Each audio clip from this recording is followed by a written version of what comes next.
DreAllDay.com. Dre Baldwin, DreAllDay.com. This story is still windy out here, so it's a little bit breezy in the mic. Y'all understand why. This is the best we can do. So I'm gonna tell the story of how I got a publishing deal for this book right here called, if you couldn't guess, Work on Your Game.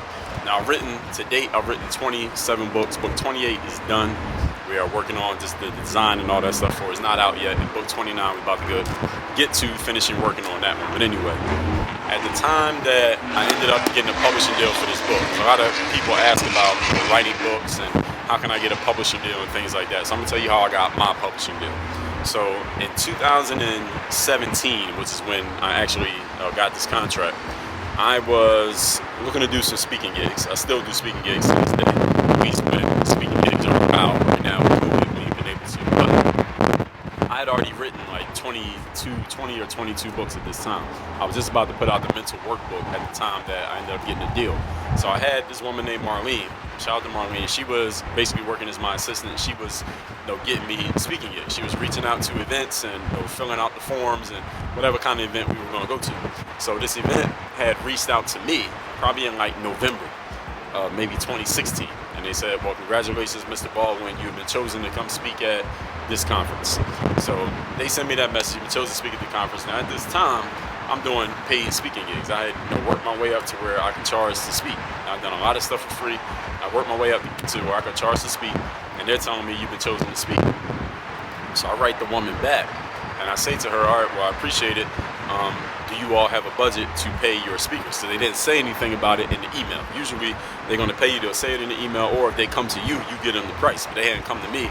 Marlene had apparently filled out this form, put my name on it. So I'm like, all right, do y'all have a budget to pay your speakers? And the woman wrote back and said, we don't pay our speakers. Now, any of you who knows anything about the speaking business, you know this is a normal thing, that a lot of times events don't pay speakers, but people go and do the gig anyway because you can get yourself seen, you get some video, you get some pictures, you meet some people, you can network your way through it, or maybe you can sell something from the stage. But I don't really sell from the stage. I'm like, yo, you pay me to speak, and that's what I'm selling. I ain't gotta sell nothing. I'm not gonna try to sell you my course or nothing like that during my speech. So the woman says we don't pay. And I say to her, well, if y'all not paying, then I'm not doing the speaking gig. The woman writes me back. She says, Mr. Baldwin, I would strongly suggest that you reconsider and do this gig anyway, even though we're not paying, because, and she basically starts selling the event. She starts talking about how they get a lot of influential people come and how a lot of people in the audience are people who are making things happen and doing stuff in business. And it would be a good look for me to go speak at the conference, even though I'm not getting paid to speak. And at the same time, to compound the fact they're not paying me to speak, they don't pay for travel. They weren't paying for the hotel. They weren't even giving me any kind of travel stipend. They weren't giving me any meals, nothing. So I had to pay everything. Now I live in Miami. The event was in Atlanta, so it's not that far away, but it's still travel. So that event probably cost me $2,000 between the flights, the food, the hotel, and the time that I wasn't able to do other stuff because I'm traveling to go do this speaking gig. And I'm not getting paid for any of this. So I go do the speaking gig. It's in Atlanta at the World Congress, right in downtown Atlanta. So I remember going to speak here, and before I even stepped on the stage, I was giving a speech called Work on Your Game. And it's all about taking the mental tools you need in sports and using them in the business world. And I codified this whole system. If you read this book, Work on Your Game, you already know about it. It's here in this book. And I actually told this story in this book. And I'll tell you how to get this in a minute. So before I even get on the stage, right, I'm in the room before my speech is happening. My speech is happening in like 15 minutes, right? This woman walks up to me and says, hey, Dre, how are you? I didn't know this woman, white woman, businesswoman, apparently. And she says, hey, I came to this room because I knew you were speaking and I wanted to talk to you about something. So she introduces herself. Her name is Kate. She hands me her business card. She works for the NBA. And she says, we often hire speakers to come speak to our players about how they can transition from playing sports into getting into the business world. And since you're already doing that, obviously, we want you to come speak to our players this upcoming season. And this is, mind you, this is before I had even given my speech. I hadn't even gotten on the stage yet. She didn't even know if I was even any good. But she gave me her business card, and we ended up doing it. I ended up speaking to every team in the G League that upcoming season about the exact thing that she said, because she already knew who I was. She had looked me up like in the program. Hey, this dude played pro basketball. Now he's giving a speech. Obviously, he fit the description of what she needed. So she was already onto me before I'd even given my speech. And we ended up doing that deal. Then I give my speech. The speech again is called Work on Your Game, and I share my framework. I get off the stage, and a woman approaches me, and she says, Dre, I know you've written, because I gave away a couple of my books. I gave away a copy of the Mental Handbook and the Super You while I was on stage, because they suggested that. Get a couple of your books, give them away for free, something like that. And they were selling my book in the conference bookstore in Atlanta. So when I get off the stage, this woman says, Dre, I know you have published some books on your own, but have you ever thought about writing a book with a traditional publisher? And I said, yes, I have. She said, all right, well, how about you please give me a call? She hands me her business card.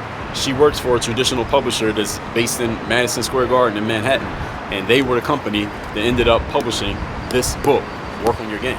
And I'm telling you that story to tell you this, and actually before I even get to that, another woman approached me after. Any of you done the speaking gig, you know, when you get off the stage, people line up to shake your hand and take pictures and all that. So this happens after the speech.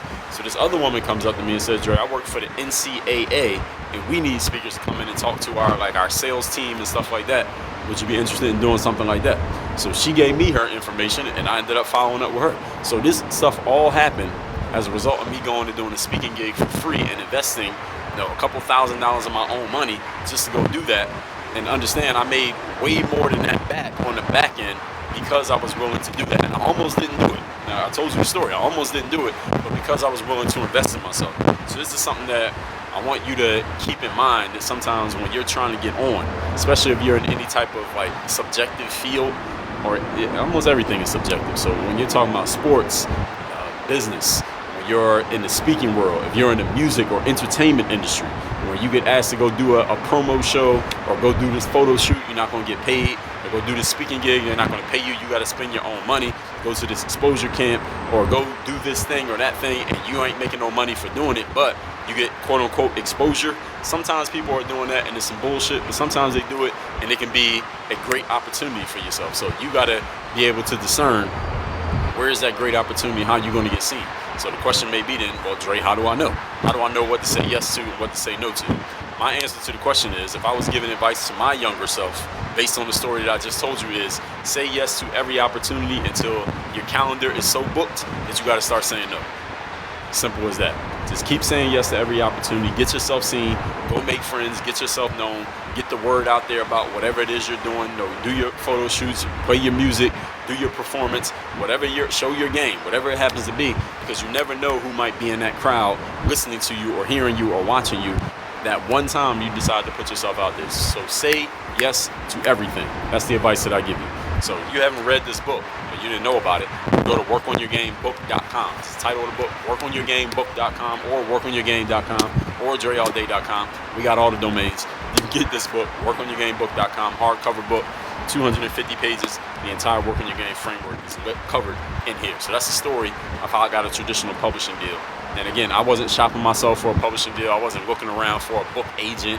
None of that. I'd already published 20 books on my own before I even met these people. I was going to write Work on Your Game one way or another, but since they came around, I said, all right, I'll do it with y'all. And that's how I ended up doing it. So that's how I got my publishing deal.